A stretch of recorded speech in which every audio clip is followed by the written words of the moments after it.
അവരുടെ അഭിപ്രായം എന്താണ്, അവരുടെ പിന്തുണ എത്രത്തോളമാണ്, അവരുടെ നിലപാട് എന്താണെന്ന് അറിയാൻ പ്രേക്ഷകർക്ക് താല്പര്യമുണ്ട്. ഈ വിഷയത്തിൽ എങ്ങനെയാണ് അവരുടെ പ്രതികരണം ഉണ്ടായിട്ടുള്ളത്? പറയാവോന്നൊന്നും എനിക്കറിയില്ല, പക്ഷെ എന്നാലും ഞാൻ പറയാണ്. എന്നെ മമ്മൂക്ക വിളിച്ചിരുന്നു. എന്നോട് കേസുമായിട്ട് മുന്നോട്ട് പോകരുതെന്ന് മമ്മൂക്ക പറഞ്ഞിരുന്നു. അദ്ദേഹം എന്നോട് ഒരു 3/4 മണിക്കൂറോളം സംസാരിച്ചു.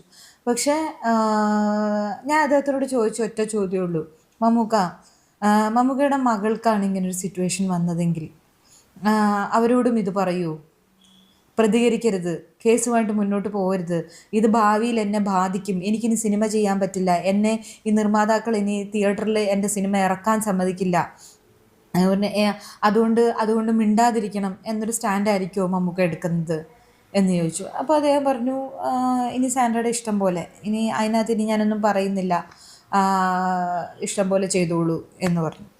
പക്ഷേ അദ്ദേഹം എൻ്റെ അടുത്ത് കമ്മിറ്റ് ചെയ്തിരുന്നൊരു സിനിമയുണ്ടായിരുന്നു. ആ സിനിമയിൽ നിന്ന് അദ്ദേഹം പിൻവാങ്ങി. ഇത്രയേ ഞാൻ അദ്ദേഹത്തിനോട് പറഞ്ഞുള്ളൂ, ഞാൻ ഇവിടെ തന്നെ ഉണ്ടാവും. എന്നെ ഇവിടുന്ന് തുടച്ചു മാറ്റാനായിട്ടാണ് എല്ലാവരും കൂടെ ശ്രമിക്കുന്നതെങ്കിൽ ഞാൻ ഇവിടെ തന്നെ ഉണ്ടാകും എന്ന് ഞാൻ അദ്ദേഹത്തിനോട് വ്യക്തമായിട്ട് പറഞ്ഞു.